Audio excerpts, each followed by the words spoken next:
The moment Susie Lamb hit post on Instagram, she had no idea it would set off a chain of events that tore her family apart.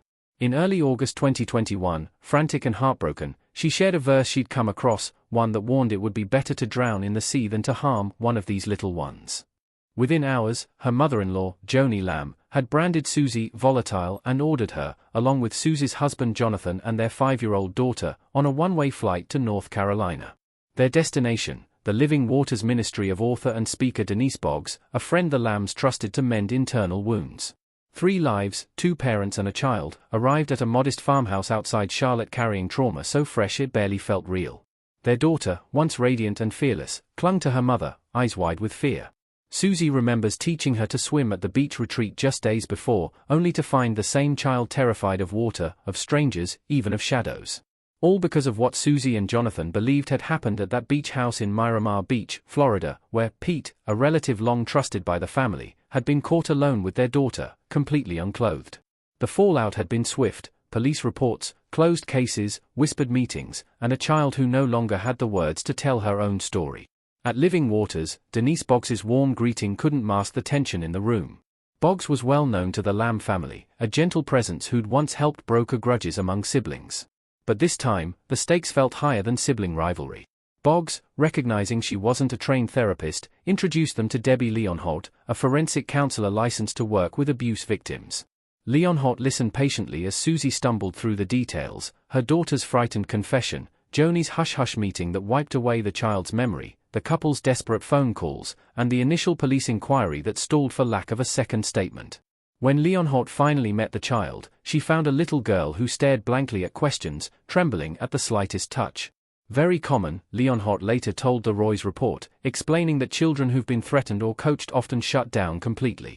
Sworn to secrecy, they bury their pain to keep the peace. Based on her observations and the parents' account, Leonhardt urged Jonathan and Susie to seek long-term counseling for their daughter back home in Texas. But trauma stuck like glue. The child refused to leave Susie's side, sobbing at the thought of a counselor's office. So the family decided to wait, giving her time to breathe before pushing her further. Unbeknownst to them, as they drove away from Boggs's farmhouse that evening, another storm was gathering in Marcus Lamb's inbox. On August 10, 2021, the same day Leonhardt saw the child, Marcus, co-founder of Daystar Television Network and the patriarch of a broadcasting empire, fired off a bombshell email to his 3 children, their spouses, and CFO Arnold Torres. Marcus outlined a succession plan that upended everything the family thought they knew. Joni, not Jonathan, would assume the Daystar presidency when Marcus died. Jonathan, long touted as his father's heir, received the news as punishment for daring to suggest Pete might have harmed his daughter. 7 days later, another email arrived. Marcus lamented the fractures in our family and admonished everyone to stop playing judge, jury, or executioner, his emphasis. There can only be one leader, he wrote. Either you trust me as God's leader, or you don't. Your mother and I built Daystar without you, and we can run it without you.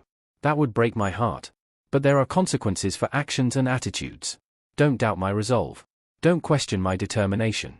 He ended with a family assignment. Each member was to list every hurt and slight they'd ever suffered at the hands of another family member, even Joni or Marcus, so Denise Boggs could deal with it when she comes.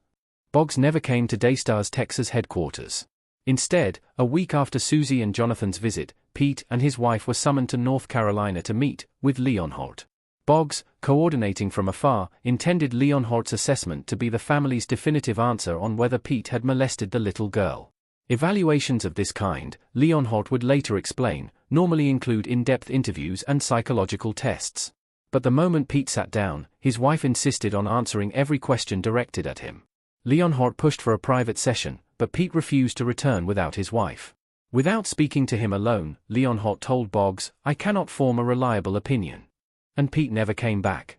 In November 2023, the Roy's report obtained a recording of a meeting between Jonathan, Susie, and Denise Boggs in which Boggs admitted what everyone suspected: Marcus and Joni had decreed, "We want to drop everything, just drop everything, okay?" Boggs recalled telling Leonhardt, "They just want to drop everything. I don't want anything more documented." That edict had trumped the search for truth. Months earlier, in August 2021, Marcus had summoned Jonathan and his brother JW into his office. Leonhardt had allegedly cleared Pete, he announced, warning both sons that if they continued to believe Pete was a predator, they would have to find other employment. JW, reached later by TRR, would neither confirm nor deny the details of that meeting. Jonathan, stunned and isolated, felt he had no choice but to obey. 3 months passed. Marcus died unexpectedly of COVID-19 complications. The family's world tilted as Joni assumed the presidency, and Joni's new husband, Doug Weiss, moved into the Lamb estate. Jonathan spent the following year managing his mother's finances and caring for her, as Susie sank into what she describes as a zombie depression, numb, overwhelmed, barely able to function. Their daughter, still silent about her trauma, moved through days with cautious steps and haunted eyes. Daystar Television continued to broadcast its messages of hope and healing. Viewers saw people overcome sickness and trials, unaware of the turmoil roiling beneath the polished sets. No public statement explained why Denise Boggs's assessment remained incomplete, nor why a formal counseling plan for the child was postponed. The network emphasized only that it had fully cooperated with law enforcement and that Pete remained a man of spotless character. Today, nearly 4 years after that fateful North Carolina trip, the Lamb family legacy hangs in the balance. Their daughter's voice is the keystone of this saga. Her courage to speak the truth could reopen the case, even under Texas's child abuse laws, which carry no statute of limitations. Pete, legally uncharged yet morally shadowed, lives under the weight of suspicion. Joni, now Daystar's president, must reconcile her roles as grandmother and corporate leader. Jonathan and Susie struggle to rebuild their lives and protect their daughter while standing by her right to be heard. This story is not just about one family or one ministry. It's a cautionary tale for every faith organization. When loyalty to reputation outweighs duty to protect, the most vulnerable suffer. Spiritual counsel can guide the heart, but it must never replace legal obligation. Power must never silence his truth, and love must never cost a child her voice.